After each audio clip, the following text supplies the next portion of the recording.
I want to before we do that, I want to ask you guys this. I got a little bit of a look ahead here for the Sweet 16. So you see how you deflected? Yes. No, the field. That was a pro move. That was a pro there's move. no way. There's no way that I'm apologizing for saying that I thought that Auburn can get to the Sweet 16. I'm not apologizing. I did nothing on that show. You can go find me the clip and show me what I need. I got something for you. Here's what you need to apologize for. Kyle Cooper, we need an apology from Rob for saying Purdue will lose in the first weekend. You did say that. I missed on that.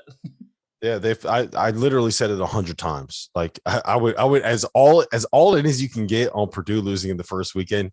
That was me, and I look kind of dumb now, huh? That didn't work out too well because Purdue decided to start playing a little bit of defense. All right, someone just said the early line is Purdue minus 12.5. Yeah, hammer. I mean, unload. Purdue is winning that game by 20. All right, let's do all these mid majors this year. Like, look at the bye games that they played. Unload. We'll see, Sweeney. All right, here are the matchups for the Sweet 16. We have Gonzaga playing Arkansas and Texas Tech playing Duke in the West. We have North Carolina playing UCLA and Purdue playing St. Mary's in the East in Philadelphia. That is where I'm going to be. I got the St. Mary's. Purdue playing St. Mary's. Oh, St. Peter's. I haven't gotten that right once. I've messed up St. Peter's name every single time I've had to say it over the course of last week. That's just going to fuel Shaheen's fire. It's going to fuel his fire. We have Arizona playing Houston. We have Michigan playing Villanova. We have Kansas facing off with Providence, and we have Iowa State playing Miami. All right, so let me ask you guys this: what is the one matchup that you are the most excited for? I'm going to you first on this one, Tio. I'm excited for all of them, but an intriguing matchup is Villanova. Yeah, dude, obviously, of course. I'm a huge deflector. Michigan Villanova is going to be interesting because what does Villanova not have? Really the size to get after Hunter Dickinson. They're going to have to do something. And if Michigan hits shots, it could be a tough matchup. Do I think they're going to beat Villanova? Absolutely not. But it's still going to be interesting to see how they attack that. Tennessee got some good switches on Dickinson. And took him to the woodshed in space. Just killed him. But Hunter at 27 was really good, and that was enough. I can't wait. We talked about it earlier, but Houston, Arizona is just going to be a tremendous basketball game. Like the competition level, the athleticism, the coaching, the X's and O battle. You sign me all the way up. I can't wait for it. Dude, Kansas Providence is going to be a good matchup too. Manaea Agbaji. Oh yeah. Look, I think Providence matches up so well with this Kansas team. One, Nate Watson is not going to get pushed around by David McCormick. One of the it's an underrated part of what Kansas does, but David McCormick is the best offensive rebounder in the country. When he's on the floor, he hoovers up like 20% of the available offensive rebounds. Nate Watson is not a great rebounder, but he's also big enough where he ain't getting pushed around by David McCormick. That's going to help. Justin Manaea will be able to chase Ochai Agbaji around all of those screens. Providence has enough old dudes that are tough and physical to make it problematic for Bill Self to be able to get his guards to run the stuff that they want him to run. They can play small and have someone chase around Jalen Wilson because Noah Horchler, we talked about this, Theo, can move his feet a little bit on the perimeter. Yeah, he's shockingly good. Yeah, and the biggest thing is Ed Cooley is one of these guys that has all of these random tricks up his sleeve that he could pull out in big game situations like this and just kind of completely wreak havoc on someone because it's something that you don't expect. He'll randomly throw out there like a 1-3-1 zone that you've never seen before. When it was UConn, they switched everything in the game that they played against UConn because Adama Sanogo was out there. So they had times where it was Nate Watson guarding RJ Cole. They just didn't let UConn run any of their stuff, and UConn, I think they scored 32 points in the first 36 minutes of that game. He has tricks up his sleeve. So I am very, very intrigued by that game. The place I want to be, though, is I want to be in San Francisco.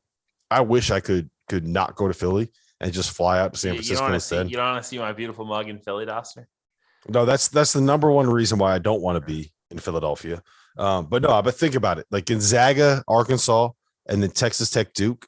Oh, that's man. Those are two big time Sweet 16 games, and it doesn't matter who advances. You're going to have a big time Elite Eight matchup. I think that's a place you want to be this weekend. No?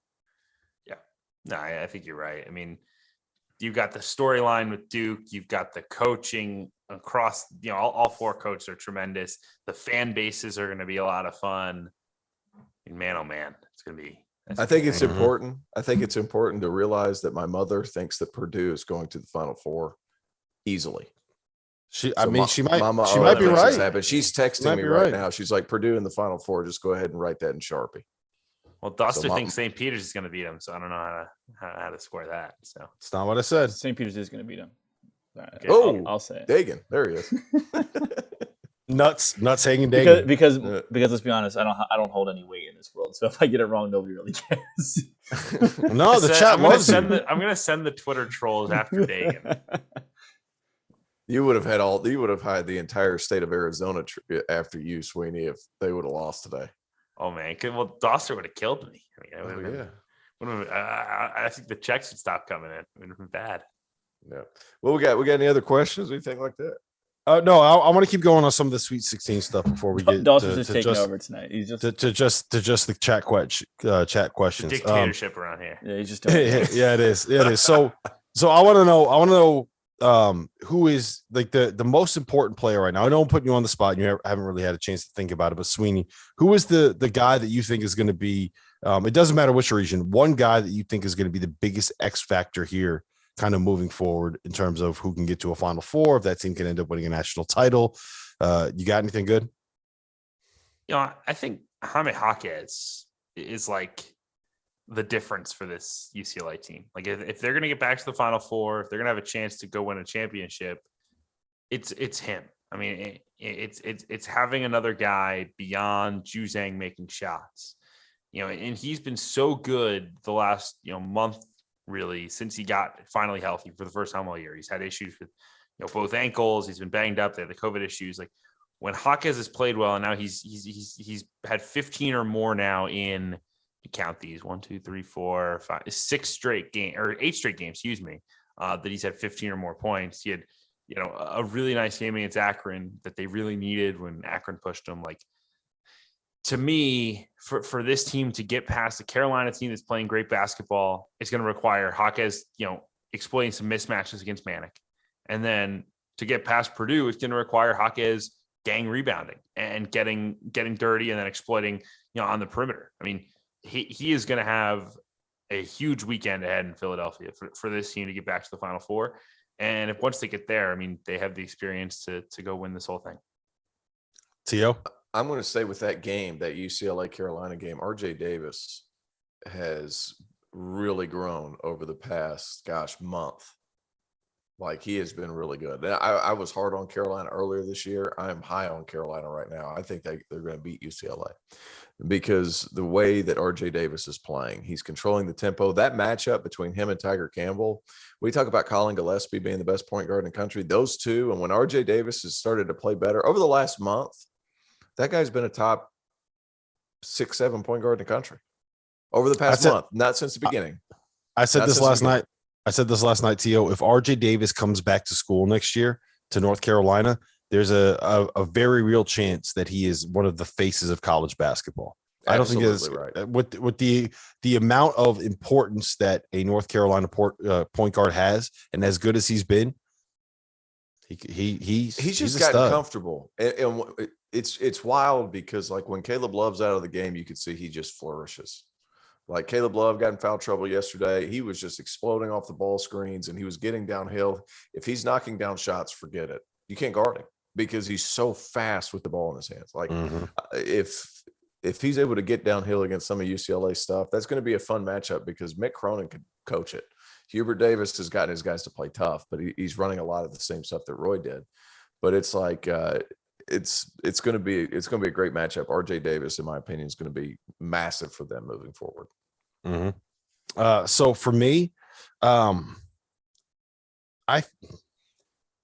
obvious answer to me is Kerr Kriisa, right? Like, how healthy is he? How effective he's going to be? But it feels like a little bit of a cop out saying that. To me, the biggest thing in the West region is going to end up I think whoever wins that Providence Kansas game is going to make it to a Final Four, and I think that has significantly more to do with the coach than it does with any of the players out there. You guys kind of covered the UCLA UNC game. So I'm going to go. So you think Providence is going to the Final Four if they win this next game? That's big. I mean, I don't think Iowa State or Miami's beating them. Miami, Miami could. Miami right, could. I've been a Providence rider all year. Miami could beat them. The thing about Miami is their guards are just so fucking good, right? Yeah. They're when it comes to nut cutting time, they have 3 guys that you can give the ball to and go make a play. And I don't. When UConn won their title in 2014, right? They had 2 guys that you just gave the ball to, and you were going to get something good out of it, and they found a way to get a national title out of it, right? Mm-hmm. That's kind of what this Miami team is. When you need to go win a basketball game, they have 3 dudes that can go win you a basketball game. They're all old, they're all tough as hell, and they all have something to prove based off of what's happening with Miami. So, but I'm going to say. Who did you compare him to just now? Because I was half listening. Sorry. 2014 UConn. Yeah. With perfect. Shabazz, like that team guarded though. That team guarded. Miami just hasn't guarded. Like there's no the history is just so not on a team who outside the top 100 getting bombed defensive side. Like the history is so bad, so negative to get to the Final Four. Like again, the matchups have helped, but like I still just like. I don't see them winning 2 more. Sweeney, I 100% agree. I also will say that this team to me is built a little bit differently than most of the other teams that are outside the top 100 because they are so good at forcing turnovers, right? Like I know I'm talking out of like the chat is saying this. I'm talking out of both sides of my mouth because I'm saying Purdue's not good enough to make a Final Four because they don't guard, and Miami is worse defensively by the metrics, and I'm saying that they can sit here and make a run. But I think that since they have something that they can do defensively that can make them very, very good, where they just force a whole bunch of turnovers. Am I making sense? It's making sense in my head, right. but I haven't. Their defense is worse than Purdue's, but their defense has like a thing that they could do in a game that individually would make them better for the day than Purdue's defense. Yeah, that's because of that, that's perfect. Yeah. Okay, good. You verbalize that a lot better than I am right now because my mind is not. Well, I'm not functioning at the highest of capacities at this point. But none of us are. None of us. I'm trying to say the most important player, and I'm going to go with Kevin McCullough. He's the X factor guy on Texas Tech, right? You already had a guy. You get 2 guys. Yeah. Who was my other guy? He took over the show. T.O. He's just doing whatever. Who was the other guy? No, I said Kirk Kriisa, but that's a cop-out because it's just saying whether or not he's healthy. So I wanted to go with somebody that was actually healthy instead of just saying, whether if this guy's ankle is good. You know what I mean? Does that make sense? It makes sense. I mean, whatever. It's cheating, but sure. Kevin, it's your company. It's your company. I can do whatever I want. I've reached the point in the show where I know that I'm rambling and I know that I'm just spewing bullshit. So now we got to move on to say something else.